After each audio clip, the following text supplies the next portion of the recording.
Pues buenos días otra vez, hermanos. Damos gracias al Señor por permitirnos estar aquí. Hoy es un día especial. Es el día que el Señor nos ha dado para honrarle, para glorificarle. Él merece toda la honra, toda la gloria. Él merece que toda tu vida y mi vida estén consagradas a Él.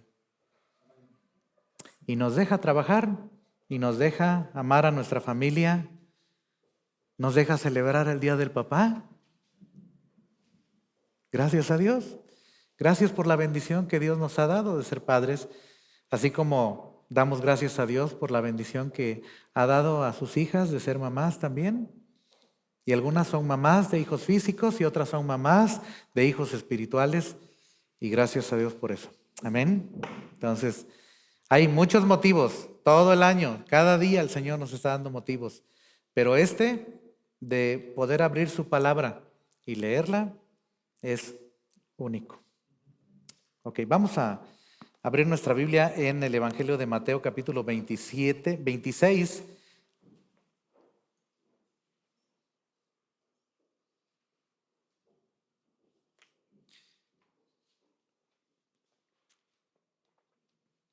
Mateo 26. Hace 8 días estuvimos en el huerto del Getsemaní, ¿recuerdan? Y fue un pasaje glorioso el que el Señor nos dio hace 8 días. Y veíamos este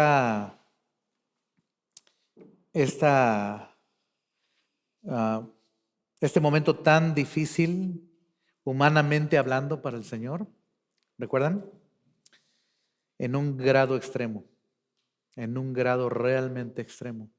Pero fue ahí donde su voluntad quedó a los pies del Padre Celestial. Después de eso, Él estaba listo para encontrarse con la turba, encontrarse con uno de sus apóstoles, a quienes había cuidado durante 3 años, por lo menos, y a un montón de gente, policías, probablemente soldados romanos también. En fin, hoy tenemos este pasaje hermoso que sigue ahí en Mateo capítulo 26, versículo 47. He titulado mi sermón El arresto, el concilio y el gallo. Ok, sé que quizá no es un título tan muy elegante, pero traté de abarcar los 3 párrafos que tenemos enfrente y hoy estaré tratando de abarcar estos versículos que nos quedan del capítulo 26. Entonces voy a leer ahí en el capítulo 26, verso 47 en adelante. El arresto del Señor Jesús dice: mientras todavía hablaba, vino Judas, uno de los 12, y con él mucha gente con espadas y palos de parte de los principales sacerdotes y de los ancianos del pueblo. Y el que le entregaba les había dado señal diciendo: al que yo besare, ese es, prendedle.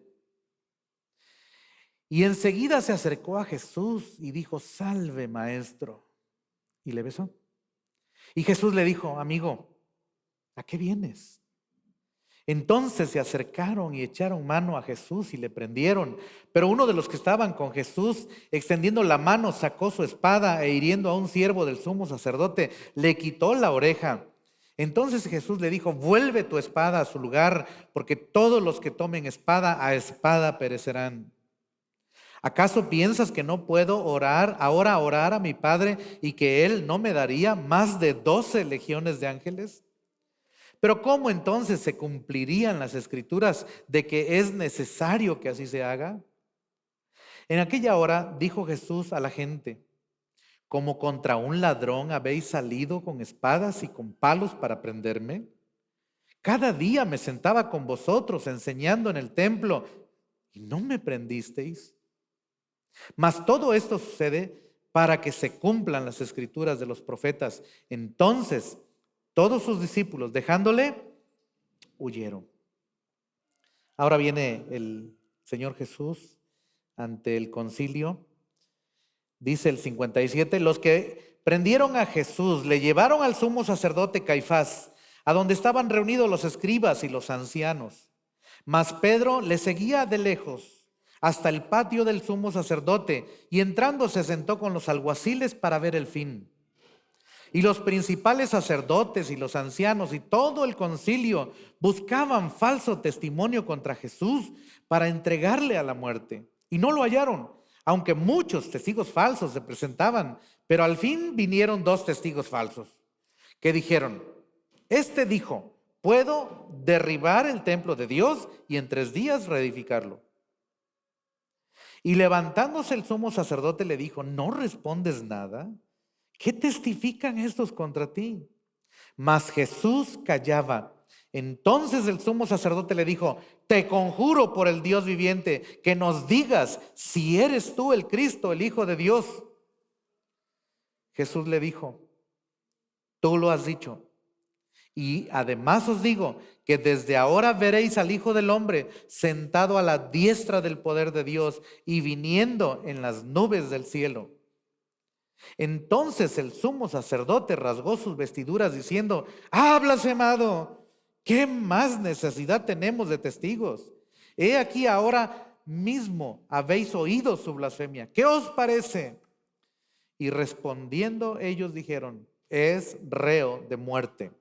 Entonces le escupieron en el rostro y le dieron de puñetazos, y otros le abofeteaban diciendo: profetízanos, Cristo, ¿quién es el que te golpeó?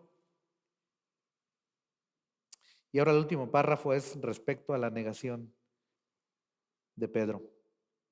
Dice el 69: Pedro estaba sentado fuera en el patio y se le acercó una criada diciendo: tú también estabas con Jesús el Galileo. Mas él negó delante de todos diciendo: no sé lo que dices. Saliendo él a la puerta, le vio otra y dijo a los que estaban allí: también este estaba con Jesús el Nazareno. Pero él negó otra vez con juramento: no conozco al hombre. Un poco después, acercándose, los que por allí estaban dijeron a Pedro: verdaderamente también tú eres de ellos, porque aún tu manera de hablar te descubre. Entonces él comenzó a maldecir y a jurar: no conozco al hombre. Y enseguida cantó el gallo. Entonces Pedro se acordó de las palabras de Jesús que le había dicho: antes que cante el gallo, me negarás 3 veces. Y saliendo fuera, lloró amargamente. Padre, te damos muchas gracias por tu palabra, Señor. Estamos pasando por estos episodios de esa noche en que quisiste entregarte, en que quisiste dar tu vida, Señor. Y oramos, Padre, que nos ayudes a entender, que tu Espíritu Santo nos hable al corazón y a nuestra mente más y más de ti, Señor Jesús. Porque así lo prometiste, que cuando el Espíritu Santo viniera no hablaría de sí mismo, sino que hablaría de ti, Señor Jesús. Y queremos que nos hables de ti, Señor. Que tu Espíritu Santo nos guíe a toda verdad. Sé tú el maestro en el corazón de cada uno de nosotros esta mañana. Te lo rogamos y de antemano, Señor, te lo agradecemos, porque sabemos de tu fidelidad, Señor. Y por eso venimos a ti en el nombre de Cristo. Amén.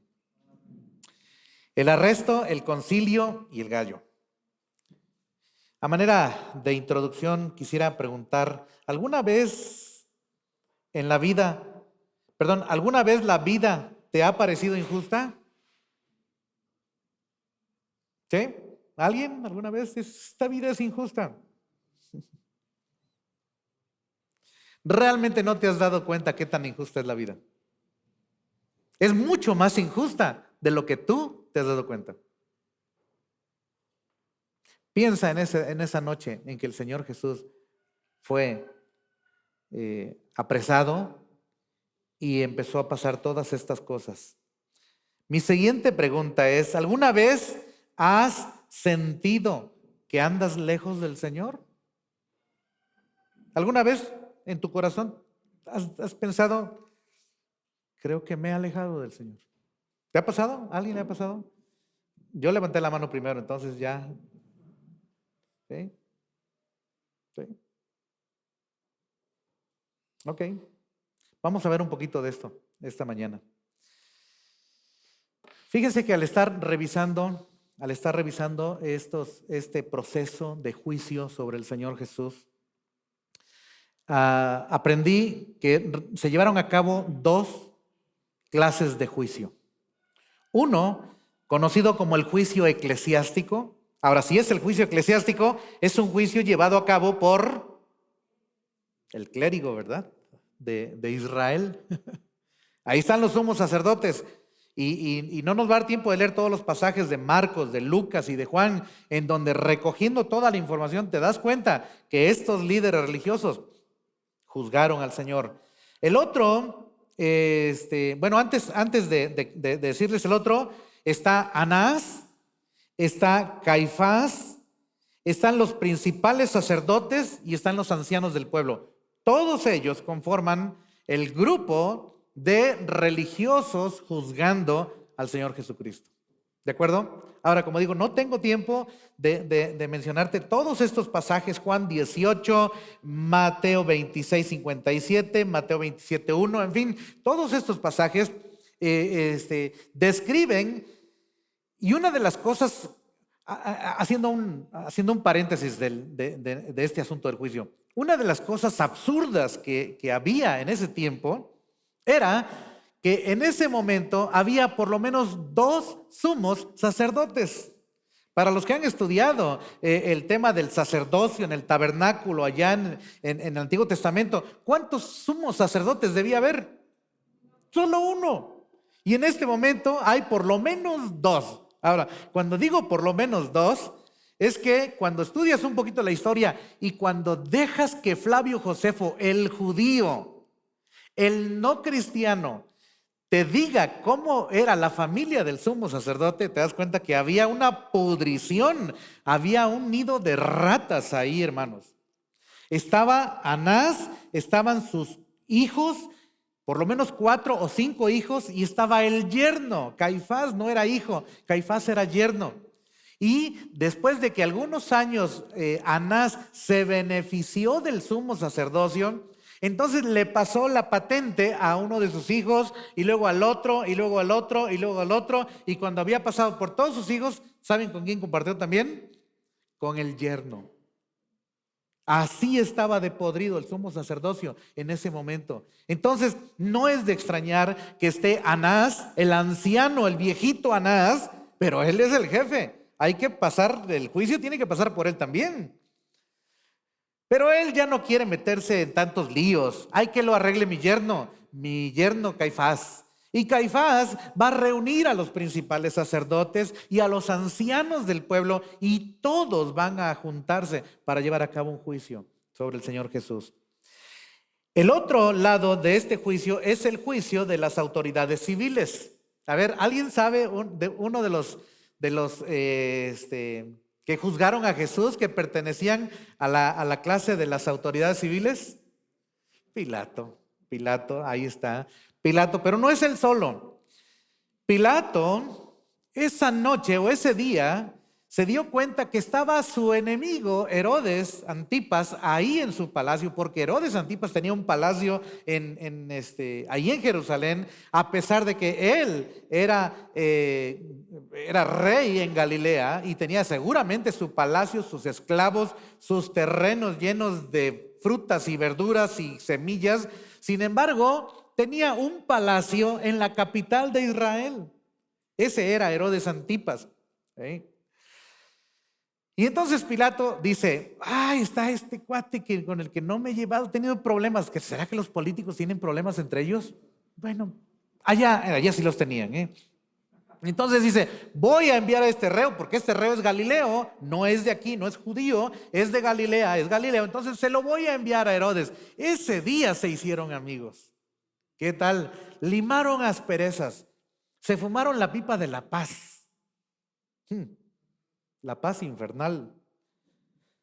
Y se lo manda a Herodes Antipas. Y Antipas lo juzga y se lo reenvía a Pilato. Y entonces Pilato es el que finalmente condena al Señor Jesús. ¿Ok? ¿Están conmigo todavía?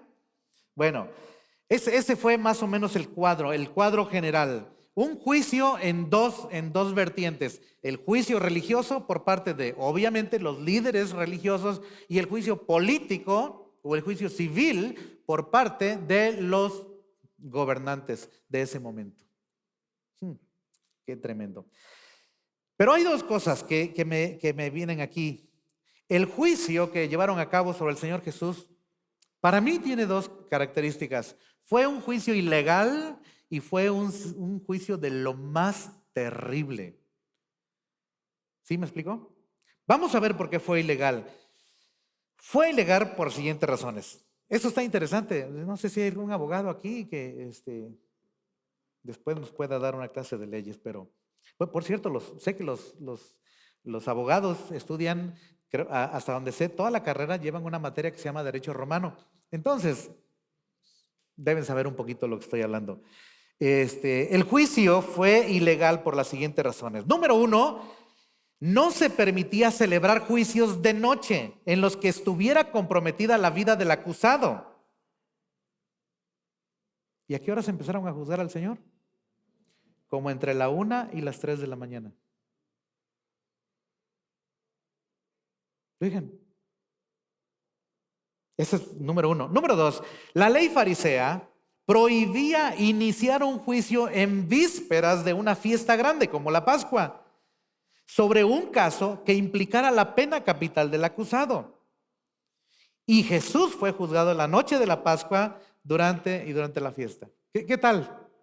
O sea, la ley de los fariseos dice, no puedes juzgar a un acusado, especialmente si lo vas a acusar, si vas a pedir la pena de muerte para él, no lo puedes hacer durante una fiesta grande como la del Pentecostés, la de la Pascua, la del Día de la Expiación. No lo puedes hacer. Esos juicios hay que reservarlos. Te digo, puedes hacer otros juicios pequeños, pero no juicios grandes en donde la vida del acusado esté de por medio. ¿Qué tal? ¿Qué tal? ¿Y qué hicieron con su propia ley? 3. El arresto se ejecutó como resultado de un soborno que la misma autoridad hizo con Judas. Digo, he escuchado de sobornos, pero que pues no sé si son jueces, o son intermediarios, o son fiscales. ¿Saben qué son los fiscales? Los acusadores. O sea, ya no sé. A ver, Caifás, Anás, ¿ustedes son los jueces o son los fiscales?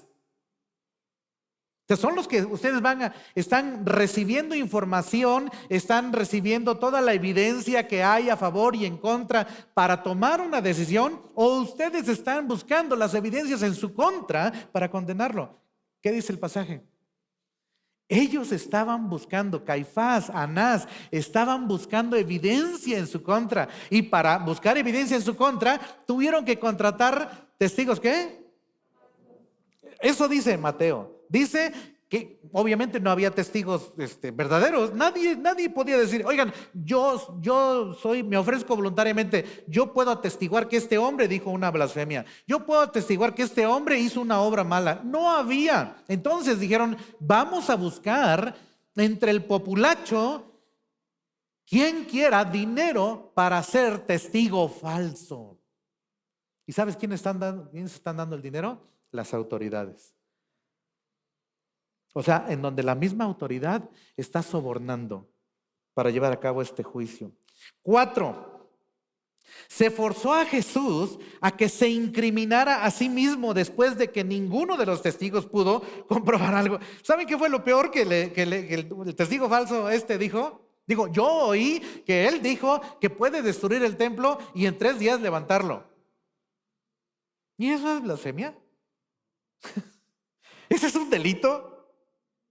Eso fue lo mejor que pudieron atestiguar contra él. Y entonces, como no encontraron, entre ellos solitos decían, oye, está tan pésimo este testigo falso que queda fuera. ¡Qué barbaridad! En donde el propio juez, el propio fiscal, el acusador está diciendo, ¡qué barbaridad! Oigan, ¿no se encontraron a uno peor? Este acusador ni siquiera sabe cómo atestiguar falsamente. Entonces, están ahí y Caifás sabe que hay una manera en hacer que Jesús hable. Religiosamente hablando, puede obligarlo a que diga lo que él quiere que diga, que lo diga bajo juramento. ¿Se acuerdan de la lectura? Te conjuro, le dice Caifás, te conjuro por el Dios viviente, que ya de una vez por todas nos digas si tú eres el Cristo. Y Jesús,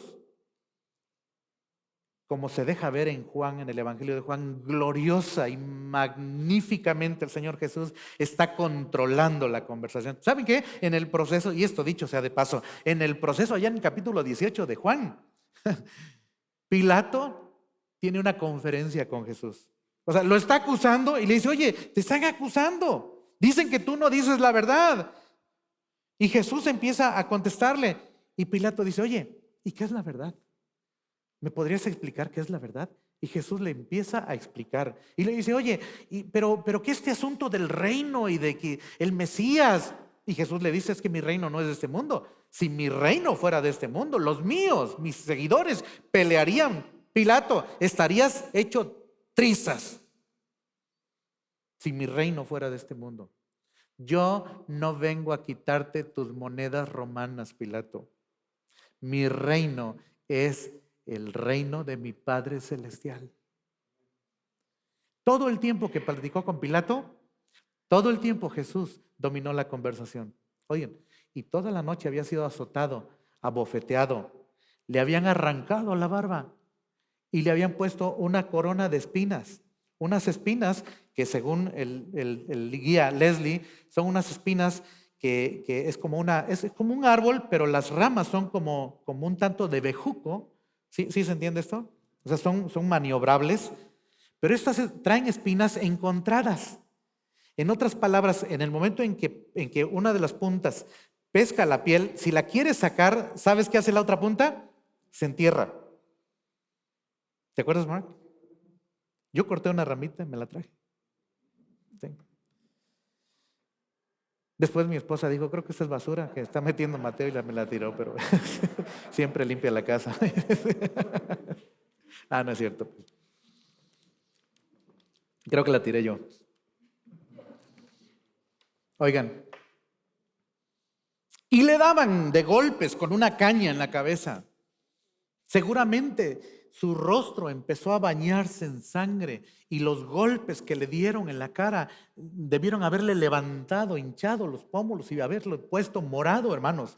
Sus ojos probablemente inflamados a tal grado que no podría ver, con sus ojos llenos no de lágrimas nada más, sino de sangre.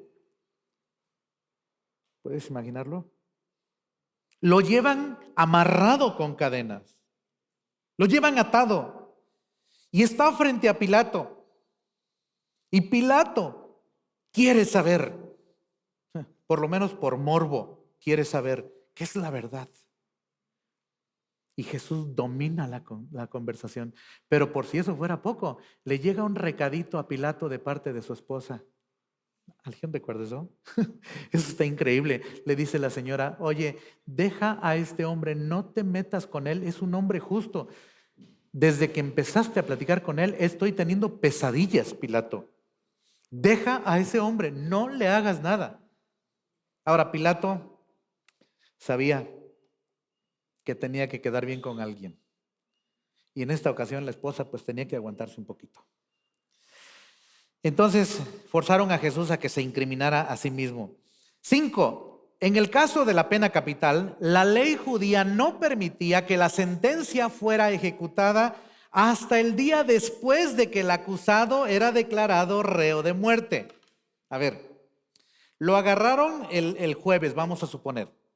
Lo juzgaron el viernes. Lo declararon reo de muerte. No podían crucificarlo ese día. Tenían que esperarse hasta el otro día. Pero como el otro día era día de reposo, entonces debían esperarse un día más. Eso era la indicación de su propia ley. Y decidieron hacerlo lo más rápido que fuera posible para evitar que los seguidores de Jesús se levantaran en guerra contra ellos. El argumento de que el mismo Caifás había dado era que Jesús debía morir en beneficio del pueblo. ¿Se acuerdan esto? Caifás está ocupando un lugar ahí en ese momento. Y Dios está honrando ese lugar de honor que Dios les había dado para un hombre en Israel, el sumo sacerdote. Y ese día el Espíritu Santo tomó a Caifás, así como tomó al rey Saúl, ¿se acuerdan? Para profetizar. Ahora Caifás está profetizando. Escuchen esto en Juan 11:49 hasta el 53. Juan 11:49. Sus palabras textuales y proféticas fueron estas. Juan 11:49 en adelante dice: entonces, ahí lo tienen en su pantalla si tienes dificultad en encontrarlo. Entonces Caifás, uno de ellos, sumo sacerdote, aquel año. ¿Ya viste? O sea, no era sumo sacerdote por toda su vida, era sumo sacerdote, tenía la concesión. O sea, tenía que sacar lana lo más que pudiera porque ya se le iba a acabar. Juan 11:49. Entonces Caifás, uno de ellos, sumo sacerdote de aquel año, les dijo: vosotros no sabéis nada, ni pensáis que nos conviene que un hombre muera por el pueblo y no que toda la nación perezca. O sea, es lo que está diciendo Caifás.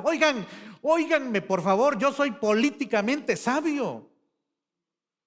Si nosotros dejamos a este hombre, Roma nos va a venir a acabar. Y no conviene que Roma acabe con toda una nación y que acabe con toda una religión. Es mejor que un hombre muera por todo el pueblo y no que todo el pueblo muera por la culpa de él. Y mira lo que dice el apóstol Juan en el versículo 51. Esto no lo dijo por sí mismo, sino que como era el sumo sacerdote aquel año, ¿qué hizo? Profetizó que Jesús había de morir por la nación. Y no solamente por la nación, dice el verso 52, sino también para congregar en uno a los hijos de Dios que estaban dispersos hasta por allá por Veracruz, Orizaba, La Cumbre, Yanga. Había que congregar a las ovejas. Y un perverso cerdo estaba declarando algo que Dios quería poner en sus labios. Caifás, dile a los demás que es necesario que mi hijo muera por todo un pueblo. ¿Cómo ven, hermanos? ¿Controla Dios las circunstancias? Así que desde aquel día acordaron matarle. En capítulo 11, verso 53. Ok, lo más terrible del juicio de Cristo. La más profunda humillación para aquel que era absolutamente sin pecado fue ser sometido a un juicio por hombres pecadores. Estas son algunas de estas expresiones del hermano William Hendrickson en su comentario. Ser juzgado por tales hombres y bajo tales circunstancias hacía que el juicio fuera infinitamente peor. O sea, si llevas a cabo un juicio injusto sobre un pecador, bueno, es un juicio injusto. Pero si llevas a cabo un juicio sobre el hombre más justo y santo del universo, ¿sabes qué? Tu injusticia es infinita porque estás juzgando falsamente al Dios infinito. 3, que el juez del universo fuese juzgado por criaturas hechas de lodo. 4, que los hombres con linternas, me encanta lo que dice Juan 18:3, dice: Judas pues, tomando una compañía de soldados y alguaciles de los principales sacerdotes y de los fariseos, fue allí con linternas y antorchas y armas. ¿Con qué fueron? Linternas y antorchas. Oigan, ¿a quién van buscando? Van buscando la luz del mundo. Y no me refiero a la secta falsa esa de aquí. Están buscando a la verdadera luz del mundo. y lo están buscando con antorchas y con linternas. Oigan, más ciegos no pueden estar. Si estás buscando a Jesús y estás usando tus antorchitas de religiosidad, de moralidad, de buena conducta, ¿sabes qué? Estás ciego.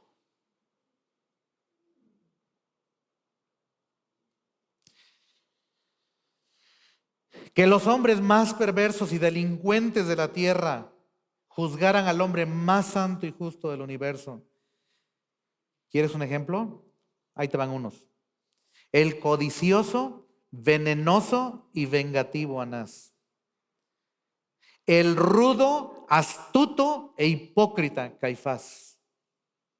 El artero, supersticioso y egoísta Pilato.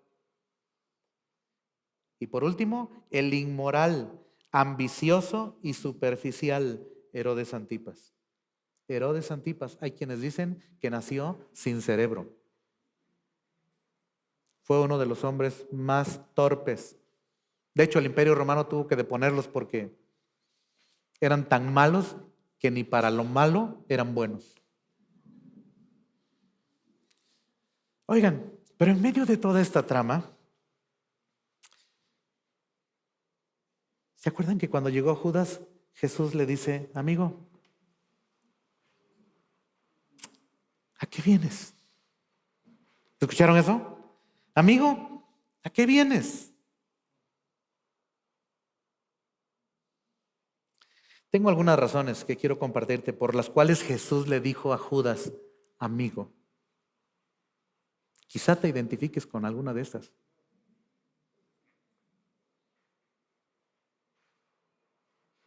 Yo estaba espantado cuando estaba viendo esto. Dije, Señor, sé que solo tu gracia pudo librarme de que yo fuera Mateo Iscariote. Oigan, ¿qué hizo Pedro después? Con maldiciones. Juró con maldiciones diciendo, no sé quién es Jesús. No conozco a Cristo.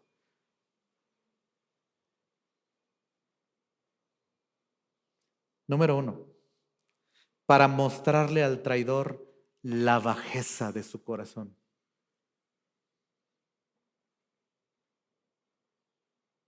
Cuando andas haciendo algo malo y alguien usa el adjetivo correcto, dices, pues te da coraje, pero pues ese eres. Imagínate, traicionaste a alguien, traicionaste a tu mejor amigo o amiga. Hablaste pestes de él o de ella. Y de pronto esa persona llega con un regalo muy especial y te dice, amigo, amiga, he estado ahorrando por 2 años porque te quería dar un regalo muy bonito, porque tú eres mi mejor amigo. Y tú dices, qué perverso soy. Jesús siempre trató bien a Judas. Nunca menospreció a Judas. Siempre fue fiel con él como el mejor amigo. La pregunta número 1 que tengo aquí es, ¿fue fiel Judas con Jesús? Nunca. Y la pregunta número 2 es, ¿y tú? ¿Y yo? Me estaba acordando de un cantito. Y sé que los más viejos de ustedes, digo más viejos en el Evangelio, lo saben muy bien. Había un cantito muy bonito y me gusta a mí. Yo tengo un amigo que me ama, me ama. La pregunta no es si tú tienes un amigo que te ama. La pregunta es si Jesús tiene en ti un amigo que le ama.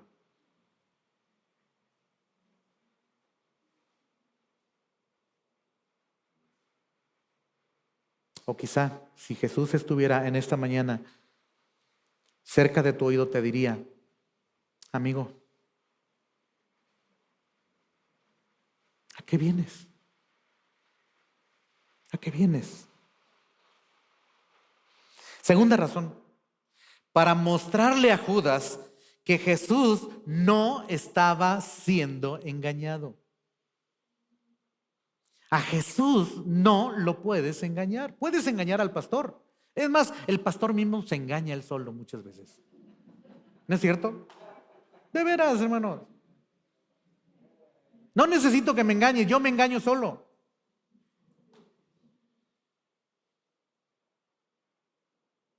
Me he encontrado hermanos que dicen, ay hermano, no pensé encontrarlo aquí. Andaba yo, ando trabajando, hermano. No pasa nada conmigo. No te voy a mandar al infierno, no puedo mandarte al infierno. A veces quisiera, pero no puedo. Al Señor nunca lo podrás engañar, al Señor nunca lo podrás sorprender. El Señor sabe todo de ti, conoce tus pecados pasados, conoce tus pecados presentes y aún conoce tus pecados futuros. ¿Y sabes qué? Esta mañana, domingo, ¿cómo estamos? 19 de junio. Él puede con toda su honestidad y fidelidad decirte, amigo, amiga, ¿a qué viniste a la cumbre?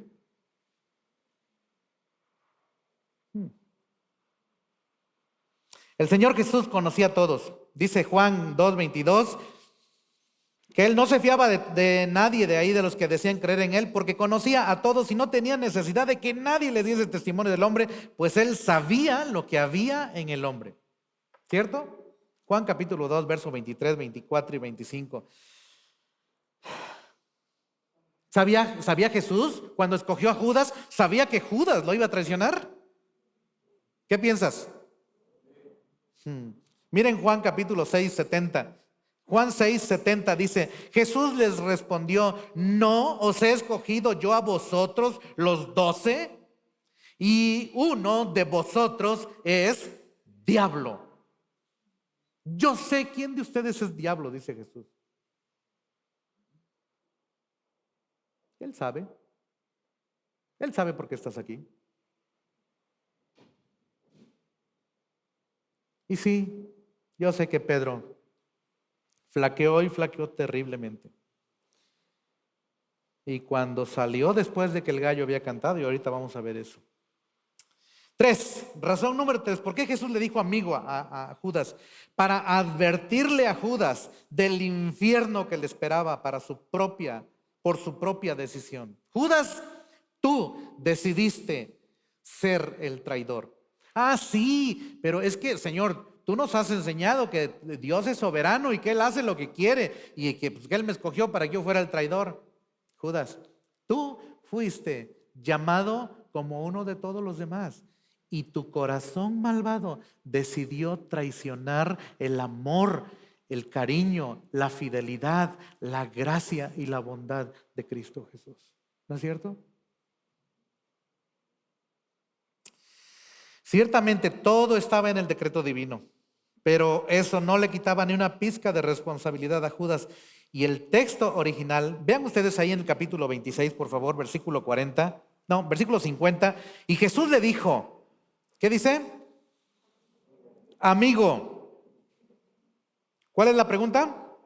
¿A qué vienes? Esta frase en el griego puede funcionar como una de dos maneras.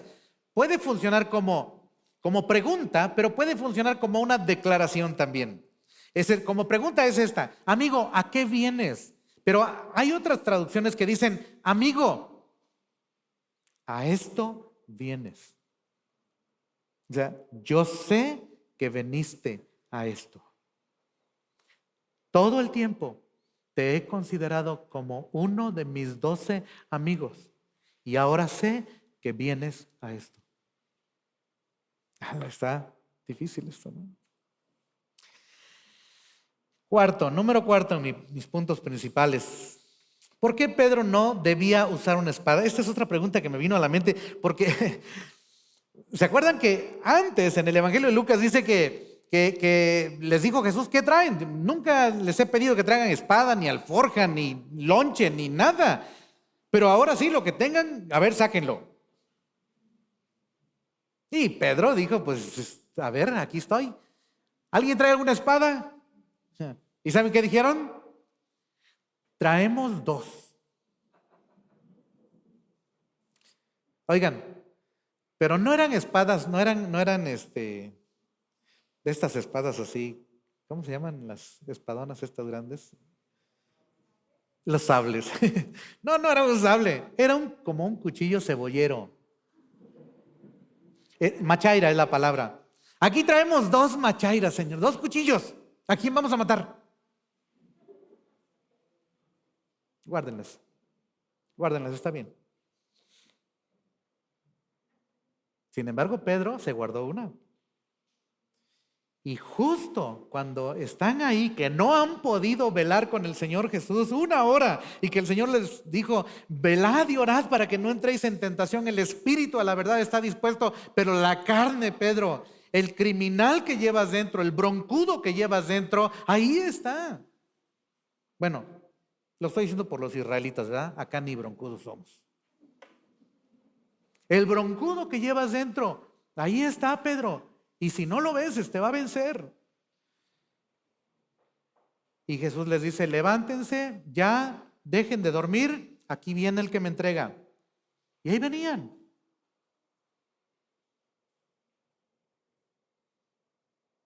Pedro, sabemos que es Pedro, ¿verdad? No hace falta comprobarlo. Pedro saca su cuchillo cebollero, todo desafilado, y le tira un golpe, hermanos. Ahora, déjenme decirles que a mí me tocó ver varias peleas allá en el rancho cuando yo era niño. Y no se las quiero contar. No se las quiero contar. Pero es difícil. Me tocó ver 2 o 3 crímenes. Dicen que una de las formas en que tenían muy comunes era agarrar la espada y tirarle al centro del cráneo. Y que entre más pesada y más larga fuera el metal, más certero sería el golpe y le partirían el cráneo en dos. Oye, fíjate dónde pasó la espada de Pedro. Perdón, la derecha. Dice el evangelio que fue la oreja derecha. Yo no sé si Malco hizo así y le vuela una oreja. Y dice Lucas que el Señor Jesús dijo, ya, basta.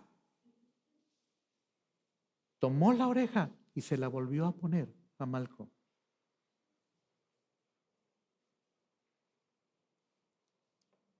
¿Por qué Pedro no debe usar su espada? Razón número 1, porque es inútil. O sea, no digo que es inútil Pedro, sí también, pero es inútil usar una espada cuando vienen hombres con espadas, con palos, viene la policía del templo y probablemente un número de los soldados romanos. Oye, nadie sale con un cuchillo cebolla, es inútil, Pedro. ¿Sí? Entonces no solamente Pedro es inútil, pero además es inútil con un cuchillito querer defender al Señor Jesús. Segunda razón, porque Pedro había tomado la decisión de usarla sin importar lo que Jesús dijera. Lucas 22, 49 y 50. Miren lo que dice. Lucas 22, 49 y 50. Es el mismo episodio relatado en Lucas. Lucas 22, 49 y 50. Dice, viendo los que estaban con él lo que había de acontecer, le dijeron, Señor, ¿qué le dijeron? ¿Le entramos de una vez a los machetazos? Y no hubo tiempo de que el Señor Jesús le dijera, no. ¿Qué pasó en el 51? Uno de ellos hirió a un siervo del sumo sacerdote y le cortó la oreja derecha. O sea, no importa lo que diga Jesús, hay que usar la espada. O sea, no te importa lo que Jesús piense. ¿Te importa la manera en cómo tú quieres hacer las cosas? Y tercero, porque era innecesario. ¿Quieres ayudar a aquel que, si quisiera, podría pedir al Padre Celestial 72,000 ángeles? Eso fue lo que dijo el Señor, ¿no? Oye, ¿me quieres ayudar, Pedro?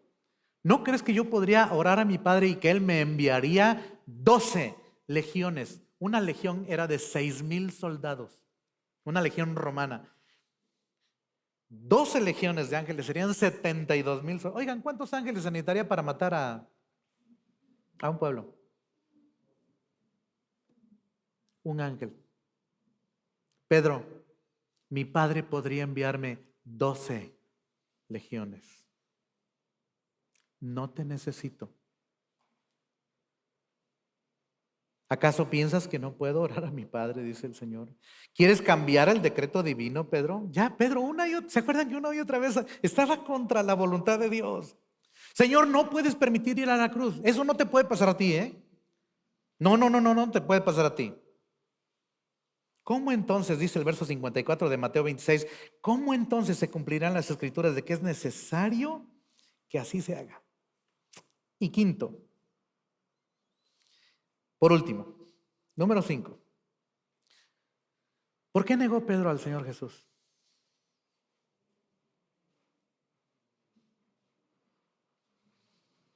Primero, número 1, porque su promesa, la promesa de Pedro, ¿se acuerdan que ya le había prometido a Pedro? Le dijo, aunque todos te dejen, aunque todos se escandalicen de ti, yo no me voy a escandalizar. Esto es porque son miedosos, pero yo no me voy a escandalizar. O sea, ¿no me conoces, Señor? ¿No sabes quién es Pedro de Galilea? Simón Pedro. ¿Ante quién me he echado para atrás? O sea, no estás hablando por todos, ¿verdad? No estás, sí, los demás son miedosos, yo sé que los demás se van a ir, pero aunque tenga yo que morir, yo no me voy a escandalizar de ti. Pedro, cierras la boca. Cierras la boca. Te crees muy valiente y cuando tienes que dar testimonio de Cristo, maldices y dices que no lo conoces. ¿Cómo me acuerdo allá en Yanga? Los hermanos llevaban su Biblia en una bolsa del súper, de esas blancas así o negras. ¿Eh? Y ahí iban con su bolsita. ¿Qué llevará? Pues a lo mejor lleva un pantalón o unos guaraches. ¿Sí? Y luego veíamos que alguien dejaba de tomar. Oye, ¿qué onda? ¿Ya una fría? No, es que estoy un poco enfermo, estoy tomando medicina. ¿No quería decir que era cristiano?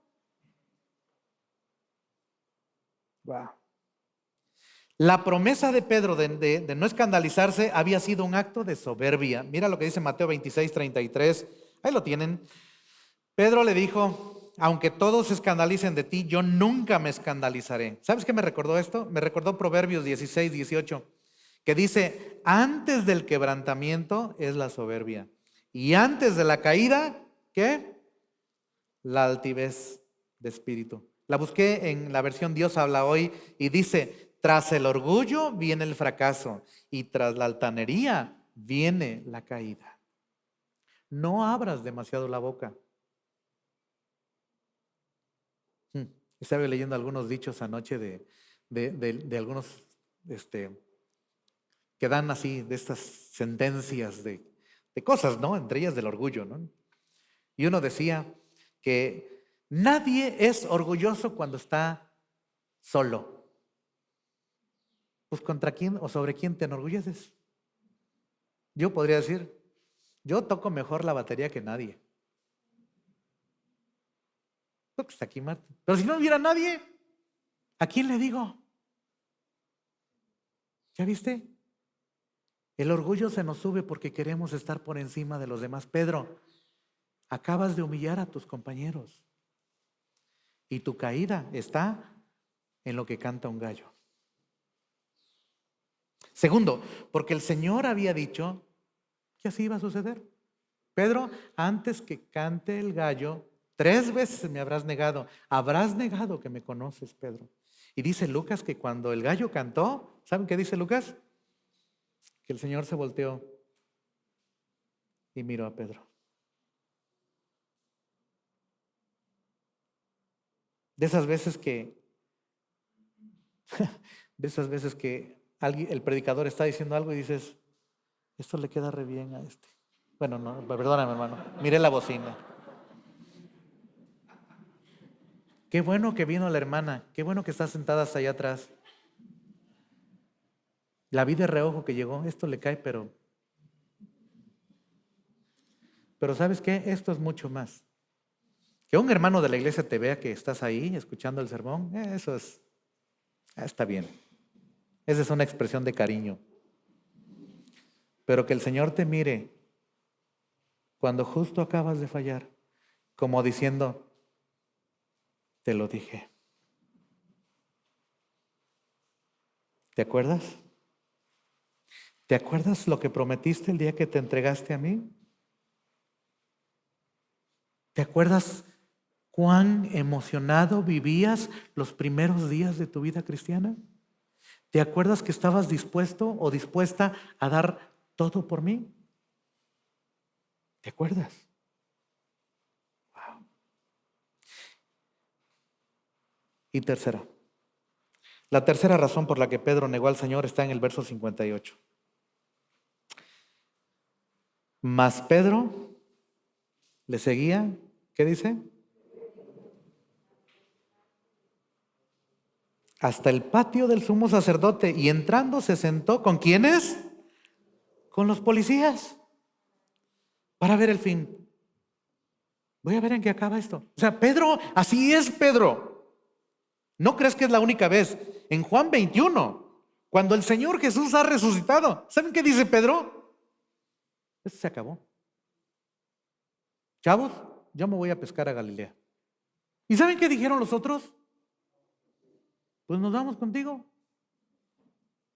Ya puedo imaginar a Mateo, el cobrador de impuestos, tratando de agarrar la red. Nos vamos, 6 se fueron con él. El fracaso hecho carne, ¿ya? Que 6 en el concepto judío apocalíptico significa fracaso, significa imperfección. 6 se fueron con él. O sea, Pedro, si Pedro no está viendo claro, él piensa que esto ya se acabó.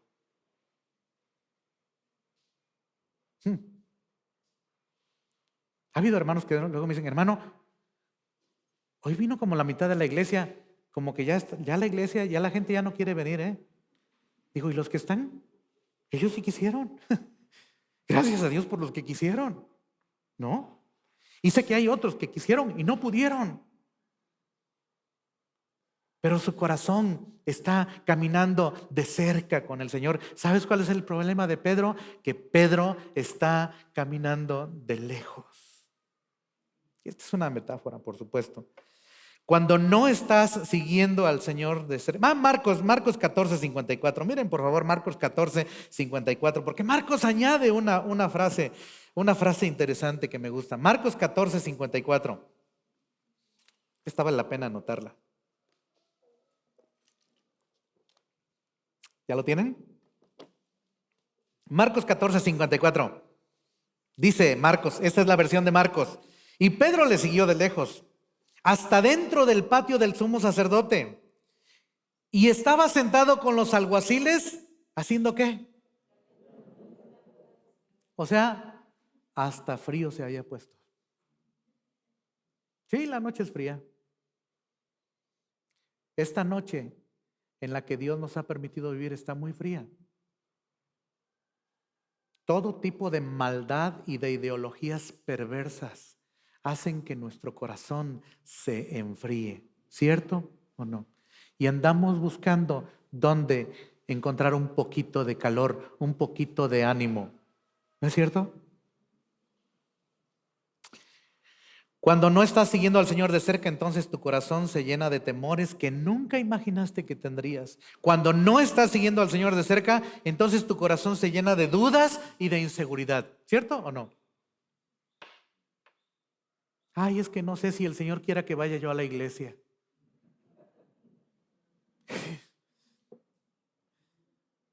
Una vez llegó un perverso con el hermano Dan y le dijo, bueno, debo decir, era diácono en una iglesia, ¿eh? O sea, era un perverso, pero muy bien vestido y muy bien religioso. Llegó y le dijo, hermano Dan, quiero que ores por mí. Dijo el hermano, sí, ¿cuál es el motivo por el que quieres que ore por ti? Le dijo, mira, este hombre tenía esposa y 2 hijos. Este es el contexto. Estaba casado y con 2 hijos, ya casi adolescentes. Y le dijo, hermano, lo que pasa es que ahí en mi trabajo hay una mujer que me han dado coqueteando y la verdad, pues está bonita la mujer y no sé si sea la voluntad de Dios que yo tenga una relación con ella. En serio, es histórico, es histórico. Y el hermano Dan le dijo, hermano, para eso ni siquiera tienes que preguntar si es la voluntad de Dios o no. Dios ha sido claro en su palabra respecto a su voluntad. Tú eres un hombre casado, eres un hombre con hijos, eres un líder en la iglesia y no puedes permitirte esta pregunta. Le dijo, bueno, nada más vine a pedirte que oraras por mí para que yo pueda tomar una buena decisión. 3 meses o algo así, regresó y le dijo, hermano, te vengo a dar las gracias, ya tomé la decisión, me voy a ir con esta mujer, hemos tenido una bonita relación y nos vamos a mover de la ciudad. Y se fue de la ciudad. ¿Qué tan frío estaba? Dices, pero venía todos los domingos a la iglesia. Bueno, es que venir a la iglesia no es garantía de que vas a tener el fuego del Espíritu Santo de Dios.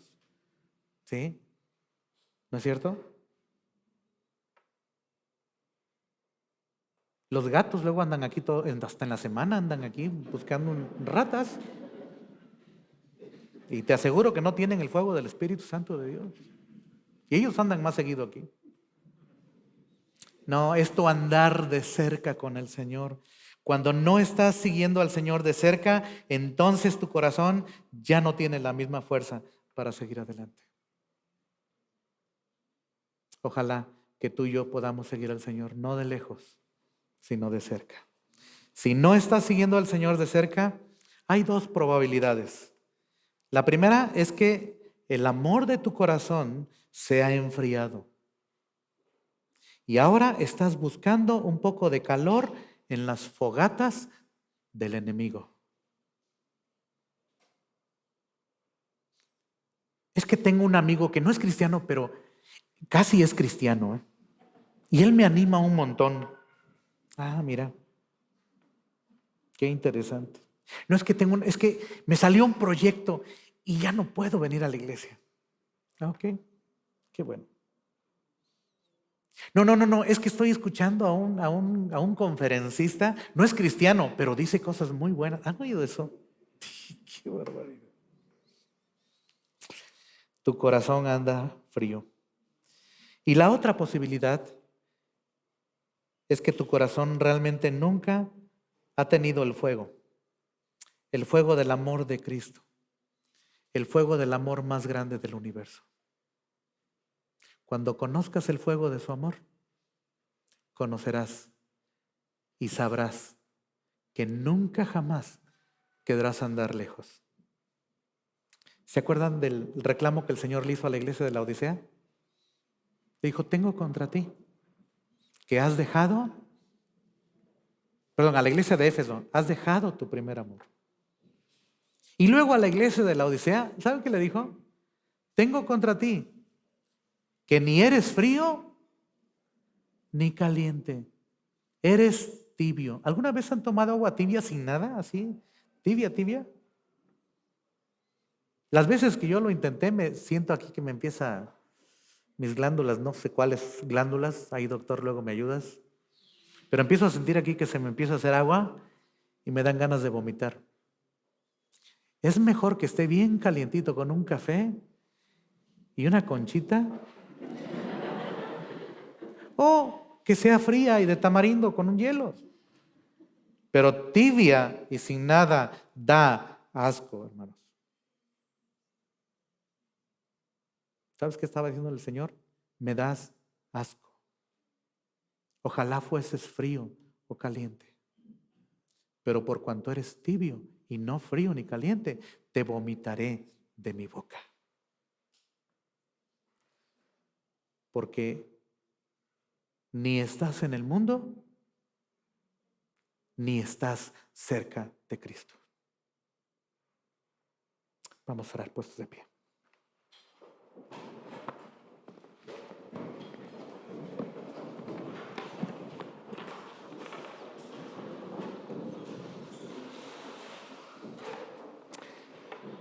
Y si tu corazón anda ardiendo en amor por el Señor, dale las gracias. Dale las gracias al Señor. Es un milagro que hoy nos hayamos despertado con el anhelo de seguir amándole. Amén. Dale gracias a Dios por poder amarle. Él es digno de todo tu amor. Él es digno de todo mi amor. Y si hoy estás amándole, dile gracias, Señor, por dejarme amarte el día de hoy. Y mañana quiero amarte, Señor. Y pasado mañana quiero amarte, Señor. Quiero amarte cada día hasta el día que pueda verte cara a cara. Amén. Nunca te alejes del Señor.